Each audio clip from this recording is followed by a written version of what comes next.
Bonjour mes amis, nous sommes le 4 août 2020, j'espère que vous allez tous bien. Je suis très heureux de vous retrouver chaque semaine et de vous présenter mes amis pasteurs avec qui je travaille depuis de nombreuses années et dont je suis toujours fier de vous les présenter. Aujourd'hui, je vous invite à regarder la seconde vidéo du pasteur Roland Laos de l'île Maurice. Suite à ma demande, il m'a envoyé une photo de lui et de son épouse Véronique. Car moi qui suis aussi marié depuis longtemps, je reconnais que ma femme Sonia est l'aide précieuse que Dieu m'a confiée depuis 46 ans et que sans elle, je ne pourrais pas faire tout ce que je fais aujourd'hui. Elle est une bénédiction, elle est mon aide et mon soutien en chaque circonstance. Les pasteurs avec qui je travaille dans la complémentarité et dans une équipe de ministère doivent premièrement être des bons maris, des hommes fidèles au Seigneur et à leur épouse et à leurs enfants. Car pour moi, si l'on veut servir le Seigneur, notre première église est à la maison, au milieu des nôtres, et nous devons être d'abord des exemples pour eux. C'est terrible de voir aujourd'hui des pasteurs quitter leur épouse que Dieu leur a donnée, avait mise à part pour eux, pour qu'ils servent le Seigneur ensemble, et qui prennent une autre plus jeune. C'est pour moi une honte de les voir se disqualifier pour l'œuvre de Dieu. C'est pourquoi je suis fier des hommes de Dieu avec lesquels je travaille depuis plus de 30 ans et qui sont des modèles dans leur vie de tous les jours et dans leur ministère, cherchant toujours à porter le véritable évangile jusqu'à la fin de leur vie ou jusqu'au retour de notre Seigneur Jésus-Christ. Que Dieu nous bénisse et je laisse la place au frère Roland Laos qui va partager la parole de Dieu. Bonjour frères et sœurs, heureux d'être avec vous pour partager l'Évangile. Avant tout, je désire remercier le pasteur Jean-Louis Gaillard de m'inviter pour ce partage d'aujourd'hui. J'ai connu Jean-Louis depuis 30 ans déjà et nous avons souvent œuvré ensemble. Et nous œuvrons toujours ensemble dans une même équipe pour la propagation du merveilleux et glorieux évangile de la croix. Mon message concerne le danger aujourd'hui dans l'Église du mélange. Et le mélange pourrait être à différents niveaux. Nous avions parlé dans une première session concernant la loi et la grâce. Et le mélange de l'esprit de la loi et de la grâce, ou bien le mélange aussi avec les doctrines pernicieuses qui s'infiltrent dans ces derniers temps dans l'Église. Alors, ces doctrines pernicieuses sont des inventions d'hommes, comme nous parle Paul dans Colossiens chapitre 2, verset 22, aussi bien que des doctrines de démons qui nous est parlé dans 1 Timothée chapitre 4, verset 1er. Et ces doctrines d'hommes, nous avons vu aujourd'hui beaucoup d'exemples malheureux et toutes ces choses prennent le chrétien pour le décevoir et le dévier. Aussi, beaucoup d'autres doctrines de démons, comme la parole nous parle, que je me passerai d'exemples aujourd'hui car cela est assez absurde de réaliser que dans l'Église, de telles choses puisse arriver. Nous sommes à l'époque de l'apostasie et qui parle de l'éloignement de la foi, de la vérité, de la pure doctrine de Jésus-Christ, que les apôtres parlaient, et c'est-à-dire le message de la croix. Nous voyons dans 2 Jean chapitre 1er verset 9, dans ce contexte, c'est sûr que l'apôtre Jean il parle des séducteurs qui viennent du monde. Mais aussi, il y en a des séducteurs qui s'élèvent du milieu de l'Église.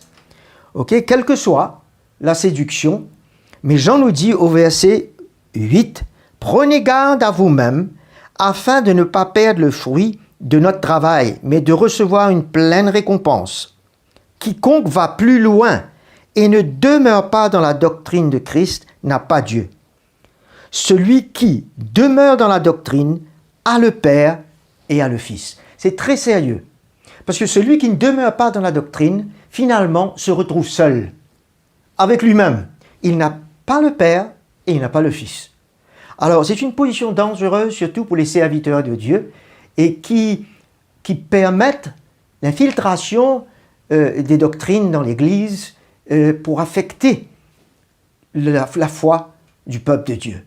Nous voyons que l'éloignement conduira définitivement à un mélange. Et le mélange, c'est le compromis. Comme cela s'est passé au temps d'Élie, quand le peuple d'Israël voulait compromettre avec les dieux Baal, les prophètes, et que Élie les avait repris, il leur a dit, décidez une fois, combien de temps allez-vous clocher des deux côtés? Décidez si vous allez servir Dieu ou Baal. Et nous voyons qu'aujourd'hui, le chrétien cloche souvent des deux côtés à cause du mélange. Il cloche entre l'esprit de la grâce et l'esprit de la loi. Il cloche entre la vraie doctrine et les fausses doctrines. Il cloche entre l'esprit du monde et l'esprit de Christ qui doit régner dans l'Église. Tous ces mélanges sont dangereux. Et nous voyons que, premièrement, le mélange va tuer. Comme par exemple l'esprit de la loi, la présence de la loi, la Bible nous dit que la loi tue.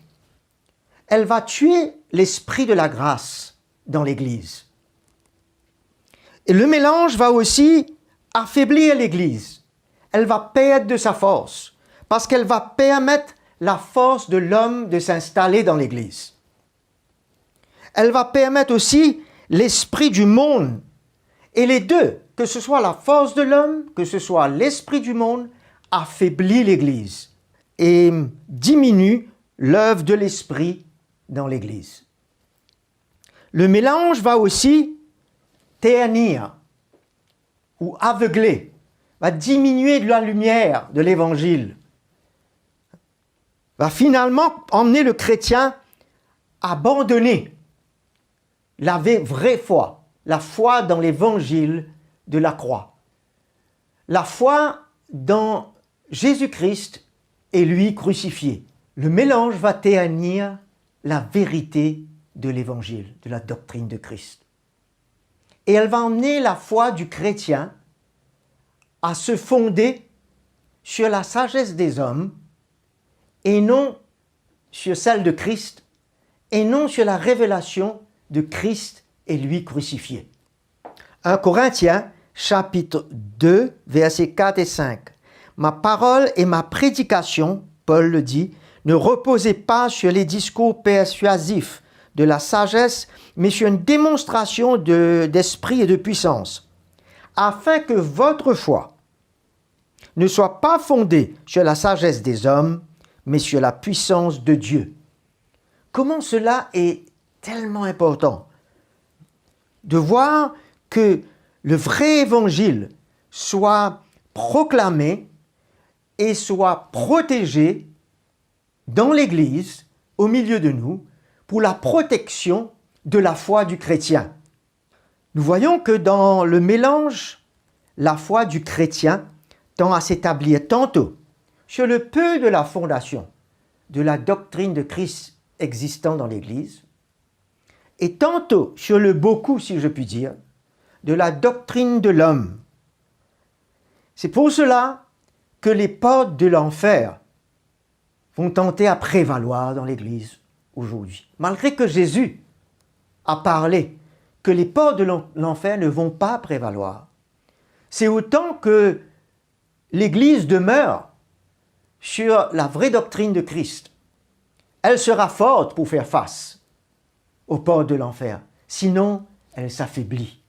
Le mélange tue l'esprit de la grâce et affaiblit l'Église. Nous devons prendre conscience clairement de cela. C'est pour cela que ça emmènera le chrétien à une défaite dans sa foi au lieu de prendre la victoire en Jésus. C'est très sérieux comme conséquence, mes frères.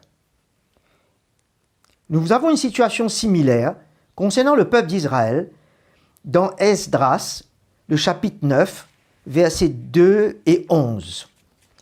Dans le chapitre 9, il nous parle à l'époque du mélange qu'il y a eu des Juifs avec des étrangères. Et nous voyons au verset 2, il est dit, « Car ils ont pris de leurs filles pour eux et pour leurs fils et ont mêlé la descendance sainte avec les peuples de ces pays. » Mêlé, le mélange. Les chefs et les magistrats ont été les premiers à commettre cette mauvaise action. C'est eux qui ont compromis en premier. C'est eux qui détiennent l'autorité légale. Finalement, ils ont ouvert une porte. De même dans l'Église aujourd'hui, les serviteurs de Dieu qui sont en autorité donnent le mauvais exemple et compromettent eux-mêmes et ouvrent une porte de par leur enseignement. En d'autres mots, ils seraient en train, si je puis dire, légaliser, comme ces magistrats, le divorce et le remariage pour quelle que soit la raison. Parce qu'eux-mêmes, ils se retrouvent à être des exemples à ce sujet et c'est une porte ouverte pour que le péché entre dans l'Église et pour qu'il y ait le compromis et le mélange de la chair. Nous voyons également au verset 11, concernant le peuple de Dieu, « Car nous avons abandonné tes commandements que tu nous avais prescrits par l'intermédiaire de tes serviteurs les prophètes en disant, « Le pays dans lequel vous entrez pour en prendre possession est un pays souillé. » Aujourd'hui, l'Église est en train d'entrer dans le monde et le monde est en train d'entrer dans l'Église pour souiller l'Église. Et là où il y a le mélange, où la vraie doctrine, où la bonne fondation de Christ n'est pas établie, où la foi du chrétien n'est pas établie, c'est là la porte qui s'ouvre pour se souiller avec l'esprit du monde. Ils se sont souillés par les impuretés des peuples de ces régions, par les horreurs dont ils l'ont rempli d'un bout à l'autre avec leur impureté. Et Paul nous dit dans Romains, chapitre 13, Paul nous parle au verset 11 du comportement du chrétien dans ces derniers temps. « D'autant que vous savez en quel temps nous sommes. C'est l'heure de vous réveiller. C'est l'heure de revenir à nos sens. C'est l'heure de saisir la sagesse de Christ. C'est l'heure de revenir à la pure doctrine et sur la bonne fondation que les premiers apôtres prêchaient. Car maintenant le salut est plus près de nous que lorsque nous avons cru. La nuit est avancée, les temps sont difficiles. Quand on parle de la nuit, quand on parle des ténèbres dans la parole, ça parle du temps que nous vivons, le péché qui demeure autour. La nuit est avancée. Et le jour approche du Seigneur. Dépouillons-nous donc des œuvres des ténèbres et revêtons les arbres de la lumière. Marchons honnêtement comme en plein jour, sans excès de table ni de boisson, sans luxure ni dérèglement, sans discorde ni jalousie.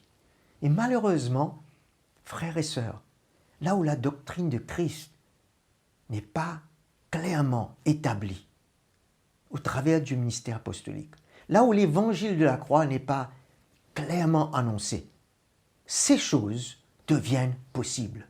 Et elles sont là dans l'Église aujourd'hui. Et c'est ça qui est malheureux et triste de voir cet état aujourd'hui. C'est pour ça que l'apôtre nous dit de nous réveiller. Et notre but de partage, c'est afin que nos cœurs soient réveillés à la pureté de vie au travers de la sainte doctrine. Mais revêtez-vous du Seigneur Jésus-Christ, il nous dit au verset 14. Et ne vous mettez pas en souci de la chair pour en satisfaire les convoitises. Nous voyons, frères et sœurs, que le moment est sérieux pour l'Église. C'est un moment de revenir à la fondation. Un moment de considérer les voies de Dieu, de considérer ce message glorieux de la croix pour qu'elle puisse œuvrer dans nos cœurs, pour que nous puissions arriver chaque jour à renier nous-mêmes, à prendre notre croix, à mourir à nous-mêmes. C'est ça le fondement, afin de porter la vie de Christ. Sans la mort, sans cette graine qui meurt, elle ne peut pas porter de vie ensuite. Prions alors, frères et sœurs, que des portes s'ouvrent pour que les serviteurs de Dieu, les hommes qui ont mis leur vie sur l'autel, pour que l'onction apostolique puisse pénétrer les églises, pour que les serviteurs de Dieu s'ouvrent davantage à cette onction pour l'Église et ouvrent les portes des églises, afin que Dieu puisse ramener de l'ordre dans l'esprit. Que le Seigneur vous bénisse et à bientôt.